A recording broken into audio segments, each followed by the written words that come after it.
We got a great show lined up for you today. It's all about crappie. We're going to be talking crappie fishing and a crappie tournament that's coming here to Tennessee in October 26th to the 28th. Old Hickory Shootout, the Midwest Crappie Alliance, second annual tournament. So right here in Tennessee again, and it should be a fun time. There's going to be an expo and all kinds of fun stuff around that whole event. I've been tournament fishing for about 26 years now, and I'm passionate about it. Love crappie fishing. I really wanted to kind of make a difference. Start a tournament trail that's cost effective. It's a non-elimination tournament that you pay, you play, and you stay for the whole tournament, and have an actual expo too as well. So we went for it. We did it. We were at Dale Hollow last year. Thanks for picking Tennessee for that second tournament and bringing it back. It's the absolute destination location. I mean, you have it all here. Crappie ranks #2 in popularity on Old Hickory Reservoir, so that's encouraging. It is one of the Bill Dance signature lakes. Yeah, we're honored to be a part of that. And let me officially invite Mr. Dance to our tournament. Okay, if he's out there listening, I want to shake his hand. I really do. The award-winning Tennessee WildCast is on the air with the latest on hunting, fishing, boating, wildlife watching, and all things outdoors. Make welcome your host, drummer and outdoor expert novice, Jason Harmon. Hello, everybody, and welcome to this edition of Tennessee WildCast. Thanks for tuning in. Thanks for watching and listening. We got a great show lined up for you today. It's all about crappie. We're going to be talking crappie fishing and a crappie tournament that's coming here to Tennessee in October 26th to the 28th. So it's going to be a fun conversation. I'm all by myself today. Don's on location doing some work outside the office today, so I'm co-hosting with myself, I guess. Todd's running the board, making it sound good, making us look good. Appreciate him. But today we have Daniel Elko, Correct, and Bill Phillip. Absolutely. With us today. And they're both directors of the Midwest Crappie Alliance, and we're going to dive in to learn about that, talk crappie fishing, talk about the tournament, the expo. There's a lot coming. A lot coming To Tennessee, so it's going to be a fun time. And I guess we normally have a radio station. We don't have one today. I'll just say, hey, if you like what you're hearing, go find us on If You Like What You Hear. And that sounded kind of redneck, didn't it? If you like what you hear, go out there and find us on the podcasting app, your favorite podcasting app, and listen to us. Find us on a radio station, 24 radio stations across the state. You can hear us. If you like what you see, keep watching us there on YouTube and on social media. You can find us in all those locations. So, guys, thank y'all for being here. Well, thank you for having us. We're looking forward to it, so appreciate it. So y'all made the trip in today. How was the drive? Actually, we came in yesterday afternoon. Oh, yesterday, okay. It took us about 7 hours and 20 minutes, but, we never stopped the whole way and just talking about what's coming here in October. Midwest Crappie Alliance coming to town, and it's going to show up to be an awesome time. Well, I'm excited to have y'all in. Maybe we'll just introduce you guys and get to know you. Start with you and tell us where you're from and all that fun stuff. Yeah, name is Dan Elko. Live out in Hiram, Ohio, which is Northeast Ohio. I actually run a tournament trail called Northeast Ohio Crappie Club with my brother. We started that 13 years ago. Cool. Been tournament fishing for about 26 years now. I have 3 kids. I have an awesome wife that supports what I'm doing, and I'm passionate about it. Love crappie fishing. Wow, so fishing pays the bills, huh? It doesn't pay the bills. I have a big boy job, but I spend more than I make fishing. So, but it's a passion. That's cool. That's awesome. So, Bill, tell us about yourself. You're from the same area, right? Basically, yeah. I'm from Western Medina County, and I first met Dan. I'm actually the original OG of all the club members for the Northeast Ohio Crappie Club, and we've been hanging for 13 years now. And through that whole time, we have just started with the club, and it just gets bigger and better. We sometimes are like, how did this happen? We don't have any idea, but we thoroughly enjoy hanging out together. And I always say crappie fishermen are absolutely the best people on the planet, and I believe that. I really do. Yeah. Well, we got 2 great guys right here. Just met you guys, and I think y'all are awesome.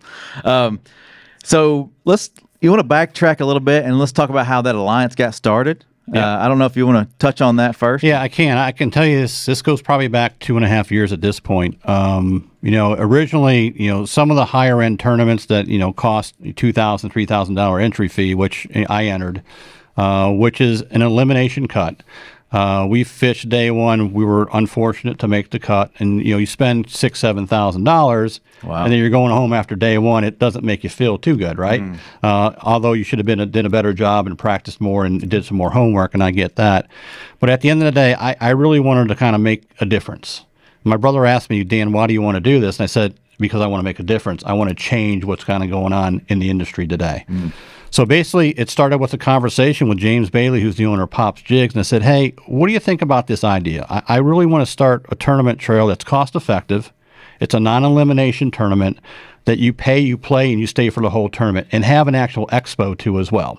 So the nice thing about that, for the economy here, everybody's here spending their money. For the folks that are at the expo, the anglers are not going anywhere, and they're spending money at the expo. And they get to meet all the friendships that we met, all the partnerships, sponsorships. It's been an amazing ride. And I pitched this whole theory to a bunch of club directors in the Midwest, and they liked the idea. Hey, let's do it. So we went for it. We did it. It's been an awesome ride. There's been a ton of learnings. I put a survey out last year because we were at Dale Hollow last year. We had about 137 boats in that field, and this field's 150. We always look for a 150 boat field. Okay. 137 boats. The economical impact for Salina, Tennessee was around $210,000 without any kind of multipliers. I can tell you just the business owners alone in Salina, Tennessee didn't want us to leave. That is as much money as they made in that short period of time that they made in the whole winter or summer. Yeah. It was crazy fun. But for us, it's a $300 entry fee. It's a no-cut elimination. After day two, we do take it down to the top 25 teams. We pay out the $50,000 for the top 25, so everybody is going to make some money. Really? And then we have a sidebar tournament. So we have an abbreviated tournament from like 8 to noon for one big slab, and we pay out the top 3 for that. So a lot going on. Plus, we do a lot of raffles, a lot of giveaways. We get a lot from our sponsors, which is awesome.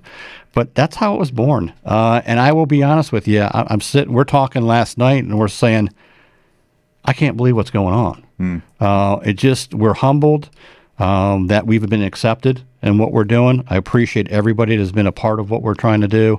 And it's been a great ride so far. Yeah, that's very cool. It seems like fishing over the years has changed quite a bit, and some of the way the tournaments are ran back years ago, it seems like those are kind of changing, and now a lot of times you weigh your fish before you don't bring them around, carry them around, trying to protect the fish, and just different types of tournaments and things. I think it's cool. You guys are trying to bring all the fishermen together and not eliminating and having a chance to make it to that last day, and it's cool. It's right. cool. It costs a lot of money, right, to come out and do this. Yeah, it honestly does, and I want everybody to be a part of it for all 3 days, so it's a great experience. Not just the entry fees, but the boats and, and the gear and all that. And then every day you get a chance to win $500 for one big fish that B&M puts on for us. $500 for one big fish every single day for the tournament. Awesome. Can't beat that. Yeah. Well, and we'll touch on how the fish are doing in Tennessee, but you should have some pretty good slabs. I've had confirmation from the fisheries crew. We'll see some big slabs this year. But so this is the second annual tournament. Yep. So and this Alliance is fairly new, correct? It is fairly new. The first tournament was in Tennessee. First tournament was in Tennessee. So you're back to Tennessee. Must be something great about Tennessee. I don't know. I love Nashville. My family loves Nashville. We come down here every year. So I do like it a lot. Even though it's a little bit below the Midwest, which has been pointed out to me, but we're branching out a little bit, right? Yeah. We have folks calling us and say, hey, we want you to come. We want you to come to our lake. And then we sit it together as the directors, and we make the best decision based on 150 boat field, lodging, what does that look like, expo situation for an expo, ramp situation. We kind of look at everything for a criteria to make sure it's all going to work out. Awesome. Yeah. So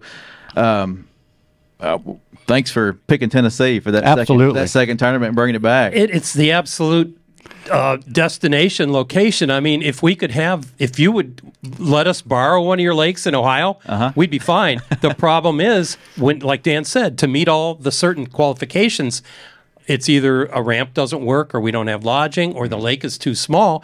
You have it all here. You do. Well, I've always said, I've said it a lot. Tennessee's the place to be. I mean, it's like from East Tennessee to West Tennessee. You got the mountains, you got the lowlands of West Tennessee and agriculture and everything else in between. It's amazing the animals we have here, the fish, and it's great. So I'll keep tooting our own horn. Awesome. Well, it's probably one of the few states that has an East Tennessee Crappie Club, a Mid Tennessee Crappie, and a West Tennessee. I don't know of another state that is that thoroughly ingrained in them. Yeah. That's pretty cool. It is cool. It is cool.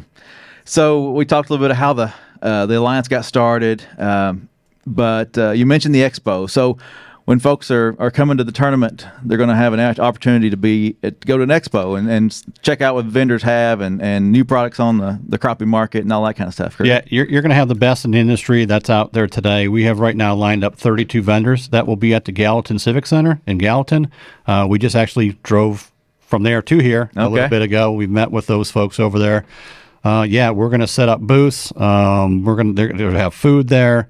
It's free for everybody to come visit. So really? I encourage everybody to come out and meet with all these folks, see the latest and greatest in product. It's going to be a great time. That's very cool. So free entry for the Expo for anybody. Free entry for anybody. Come out and enjoy it, and it'll be a blast. And the Expo's open on the same days, October 26th through the 28th. So 25th will be setup day. We have our rules meeting on the 25th there, where all the anglers get together to be with all the Expo folks and sponsors that are coming. Then on the 26th, it will open up from noon to 8 on Thursday, noon to 8 on Friday, and then 10 to 5 on Saturday. Okay. All right. Yeah, that's cool. And I guess food trucks and all kinds of fun stuff. The way you talk, it's going to be a good time. They have their own concession stand in there. So how great is that for them folks? The auxiliary or whoever's going to cook, they can cook and make some additional funds for their cause, which is a great deal. So where does the weigh-in happen if somebody's? Well, you said it's an invitational. So the folks who are fishing have already been picked, right? And they're coming. So basically, it's a kind of a three-step process, which we've started in the very beginning. So the rule with what we're doing is we really want to start at the club level and get them educated. So all those folks that wanted to participate in Midwest Crappie Alliance all went to the club anglers to see if they wanted to fish. Okay. Then from there, we kind of look at the folks that kind of support our clubs. So like B&M Pole, that we're sponsored by them. We're giving them a crack and say, hey, who do you want to fish this tournament?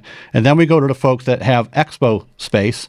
Who do you want to fish for this tournament? Okay. That's how the list is born. After that, we kind of open up for folks to come out and fish. Okay, awesome. Yep. And then the weigh-in happens near Gallatin, I guess? Yeah, so the weigh-in is going to be at Saunders Ferry Ramp every day. So we have a 3-flight step process. So with 150 boats, imagine you want to break that up a little bit. So we'll start at 7, first flight 7:30, and then 8 o'clock for the last flight.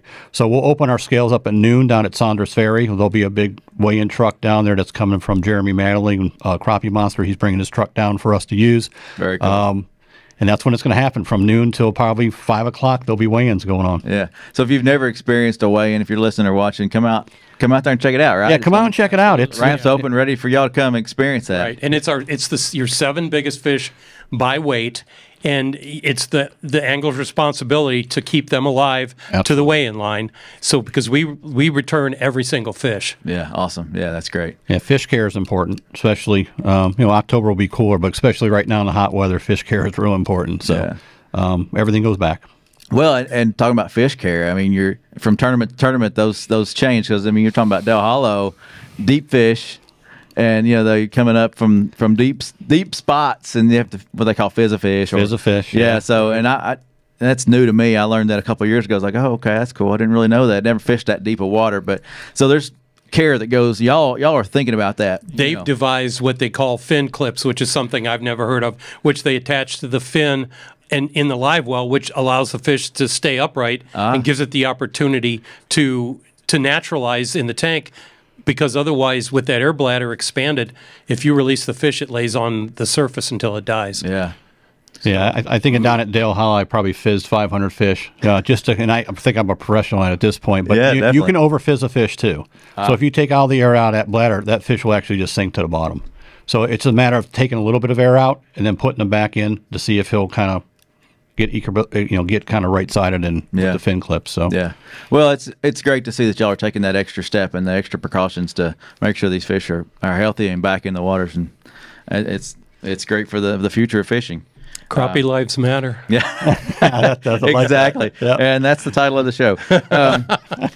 So we talked about some of the economic impact, but what are folks going to be able to enjoy while they come to the Expo? You mentioned the vendors, but I'm sure there'll be some shopping and there's sponsors and things involved too.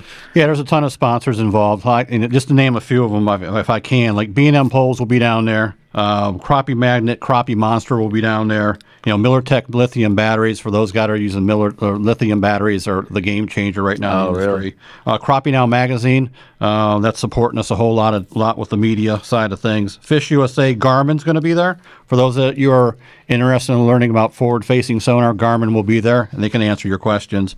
Ranger Cup, Bass Pro, they're signed on with us too. They love what we're doing. And another one I'll announce, PTG Outdoors, will be there too as well. So there's 32 vendors that are coming. I know we can't announce them all, but I appreciate every one of them coming down to help support us. Yeah, very cool. You speak on that, the technology. You say technology is really changing the sport, with the side scan and the sonar and all that fun stuff. I guess all that's legal for the fishing, for the tournament, right? Absolutely. There's no limitations on your bait. On the areas you can fish? Are you allowed to go as far as you want to on Old Hickory? Or you just can't lock through going up that way. That's kind of where it stops. But other than that, everything is in play. So forward-facing sonar, live bait, plastic bait, everybody has their choice. So it's all in play. And if you need to find me at the Expo, I'll be in the seminar room, because a lot of our pro staffers that are sponsored have guaranteed they're going to give seminars on the electronics and how they catch fish, and that's where I'll be. Learn all the tricks. It's so educational. I mean, Dan and I, we do seminars just to try to share what we know, but these guys are like the absolute pros, so I'll be sitting in on that. Yeah. It's amazing how it's changing the game, and I'm not even a hardcore fisherman. I'm a creek fisherman. I like to wade and just go in there and go after them, but that technology makes it easier, but it's also a big learning curve for some of that technology. Absolutely. Yeah, Bill doesn't have it today, but I have it. I will tell you, it's taken me every bit of 2 years to kind of get some stuff dialed in. Mm-hmm. It's not easy at all. So it's a little difficult, but we've learned so much what the fish are doing. And the thing is, with the forward-facing sonar, I know there's a lot going on with it today, because everybody's searching out the 2-3 pound crappies. The key is to keep those in the fishery and not take them out. Mm-hmm. A lot of places, they're taking those big breeders out, and that's what we don't want. We want to keep them in the lakes. Yeah. Well, and speaking to that, I just spoke with regional fisheries manager, and he was giving me some stats, and the recent reports that crappie ranks number 2 in popularity on Old Hickory Reservoir, so that's encouraging. And the catch rate in 2022 is 1.2 fish per hour. So I think it was over 58,000 fishing hours or fishermen. I can't remember now what the number was, but I mean, so the rate is great. Yeah. The recruitment looks good. And people may ask, what kind of fish, what kind of crappie do we have in there? We have black nose and white crappie in Old Hickory. So you're going to be able to catch both, and that's going to be part of the tournament. But you got 3. You got black nose, and white. Well, so yeah, absolutely, definitely. Yeah.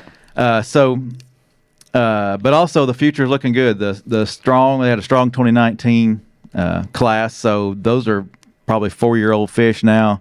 So you're going to have some nice slabs to go after. Yeah, that'll be good. For what we're hearing, the winning weight, a daily weight needs to be around 12 pounds, and that's a pretty big bag. That's really big. Yeah. So what won the tournament last year? Do you know? Do you remember? Put you on the spot there. No, I'm trying to remember. It was over 12 pounds, 12.86, something like that. Yeah. It was a high 12s that won it out of Dale Hollow. Cool. Yeah. Well, one other thing I want to mention about Old Hickory is it is one of the Bill Dance signature lakes, and there's a lot of improvements going to be happening to that lake, and some of it's already going on. I know Ted Alferman recently acquired a grant to do more habitat improvements. So what has already happened is rock piles and what they call a fish Tennessee tower. So it's these tall structures, and it's fish attractors. Get Todd a video to put on the screen now. And but anyway, so these big towers that go deep into the water, 20 feet or so down, and it's great for fishing. I mean, the fish love it. So there's a lot of good work going on in addition to what the Bill Dance Signature Series is going to bring. And we're honored to be a part of that.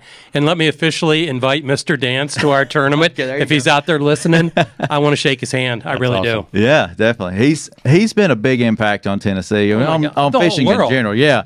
But I mean, he's such a friend of Tennessee and does so much for us. And been lucky to have him on the show a couple Have you? times, and yeah, he's a real good guy and been a real good friend to the agency and to fishermen all across the U.S. It's amazing. Yeah, originally we started out with Dennis Tumlin talking to us about the signature lakes. Yeah, He said, yeah. we want you to be a part of what we're trying to do, and that's what we're doing. We're trying to be a part of it. Yeah. Dennis is a great guy. He's worked hard on those and done a lot around the Chickamauga area with tourism down there and Dayton and how that's just exploded, and he's a great partner as well. Let's see here. I wanted to touch on the structure, which I did, but I was talking to the biologist, and trolling is not huge on Old Hickory, so they're probably going to be, jigging and live bait is probably going to be the way to catch them. So I don't know. I maybe gave away some secrets there, but We know nothing about the lake, but we do know that at that time of year, there's certain things that are going to happen, and we'll be working the creek ledges, maybe up on the flats if they're back up on there, and definitely the marinas. Yeah. We like to pitch docks, yes. yeah. And if there's any shady pontoon boat, I'll we will shooting be that. there. I'll yeah, be absolutely. I'll be shooting underneath the pontoon Yeah. boats for Yeah. sure. So there, that's the thing about crappie fishing is you can go there thinking how they're going to bite. Guaranteed. You just listen to what they tell you. Once you get on a bite, I mean, I believe that for me, it starts with the size and then go to profile and then the color. So you work through that process. Eventually, if you're diligent, you're probably going to find a fish. Mm-hmm. But some days you don't. It changes from day to day. It You might does. be on them one day, and the next day they're gone. So you got to figure it out. So Yeah, we're like crappie detectives. yeah. Well, what's your go-to color? What's the first color you pick up? And My favorite color is the color I caught my last fish on. oh, see, he's not going to tell us now. No, I'll tell you mine, and I think it will work in this water. I love gold.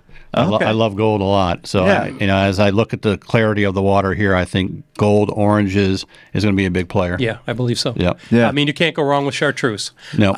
Anybody who's anybody, it's black and chartreuse, it's pink and chartreuse. It's the and chartreuse part that a lot of times it matters. Yes, Yeah. exactly. Yeah. Yeah, definitely. Well, I've had a lot of luck on the little trout magnets. Oh, yeah. They It's catch my about favorite everything. bait. That is my absolute number one go-to bait. Yeah, and the black and the gold, and the black or the black with gold. Oh, You know, yeah, that I thing- exactly right. That gold's Yeah. the bomb. And I use, Jeff Smith's baits all the time and Crappie Magnet, and their go-to. Mm-hmm. Like down at Dale Hollow, it was Show Enough.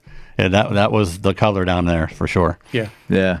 Well, it's a challenge. You get out there and they may not be hitting what you think they should be, and you got to just got to keep fighting, keep fishing. Well, and you got weather issues too, so you don't know what you're going to get. You plan for everything you can plan for. You think about weather. You think about things you can get out of wind, and you Wind got to have a plan direction, for water everything. Yep. temperature. Yep. I mean, is the water rising? Is it falling? There's a multitude of things that go into play into catching fish. You just don't go out there and find the spot that you fished last year or last week or yesterday and expect to catch fish. Yeah. Yeah, it all changes. Well, and then it's the time of year too. So I guess is crappie fishing great most of the year? I'm not a crappie fisherman in general. We're going to be fishing in October for this tournament. Is that a good time of year to be chasing them? We always preach in our seminars you can catch crappie all year long. Everybody kind of focuses on the spawn and the Sure. fall. Okay. But I've caught some of my biggest crappie in the summer, believe it or not. But fall, the reason why I like fall so much, and what folks need to understand, because a lot of lakes, they're actually lowering them, especially where we live in Ohio. They start, feeding in the river systems. They start bringing them down. But the folks that don't have all the expensive, GPS units and all the forward-facing sonar, just take a handheld unit. You'll see stuff out there you never saw before. Mark them, and when you come back in the spring, before the spawn, start hitting those deeper structures for sure. Yeah. And I always say the fish are either deep, shallow, or somewhere in between. So, Oh, really? oh yeah, absolutely. I mean, you can That's quote good me on advice. that. Yeah. And so feel confident knowing in that. that the fish are normally they're traveling migration routes, which are little deep depressions and little cuts and coves or a weed line. And so that's how we locate them is we know that they're in the spring, they're out deep, they're going to spawn and then post spawn, they're moving that way out again. So we find these little routes and we follow the fish and you stop on a little point that's got maybe some brush on it. There's a good chance you're going to find them that way. Yeah. So y'all going to go out and get some pre-fishing on the Old Hickory to kind of get an idea? We're going to try. I mean, I think I'll probably have another trip to come back to do a little bit of that. This trip was just more of meeting with everybody and kind of getting our ducks in a row. Maybe we'll get out tomorrow for a little bit. We'll see. But then we'll come back because we got to hang a lot of signs and banners so everybody can see stuff on the road and see what's going on. And, yeah, it'll be very visible to folks probably a month before. Cool. Well, if you're just tuning in, if you just got the radio dial turned or hit the podcast, we're talking about the Midwest Crappie Alliance and the Old Hickory Shootout that's coming October 26th to the 28th. And it's a second annual tournament. So we're out here in Tennessee again, and excited to have these guys in Tennessee and all the anglers. So it should be a fun time. There's going to be an expo and all kinds of fun stuff around that whole event. So one thing we didn't touch on is how y'all got introduced into fishing. How did you start fishing? Was it a young age or? I mean, I honestly started fishing, actually my family, we started fishing for walleye. Because, we're probably about an hour outside of Lake Erie. We got the world record. Yeah, I saw that on the board over there. Yeah, Old Hickory. That's Old not Hickory. real. No, that can't be real.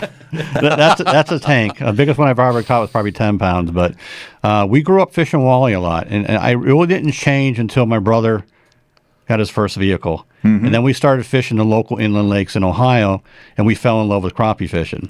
But we used to fish every weekend. We were born and raised very Catholic church, CCD. We went through all that. And a funny story is, we used to pack the truck the night before on Saturday night for Sunday, and we'd say we'd go into church.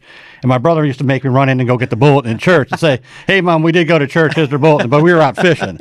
I've been crappie fishing since I was probably 9 years old, and I love it. Yeah. I'm so passionate about it. That's cool.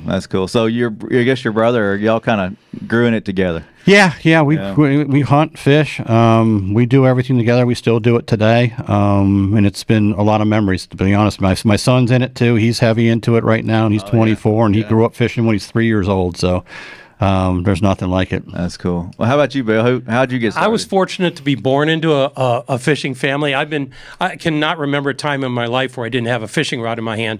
But from where my parents and grandparents we lived, we're not that far from Canada. So my grandparents would plan a trip to Canada every year, multiple times. In fact, when they were rationing gas way back in war times, they would save all their money so they would have enough to go to Canada.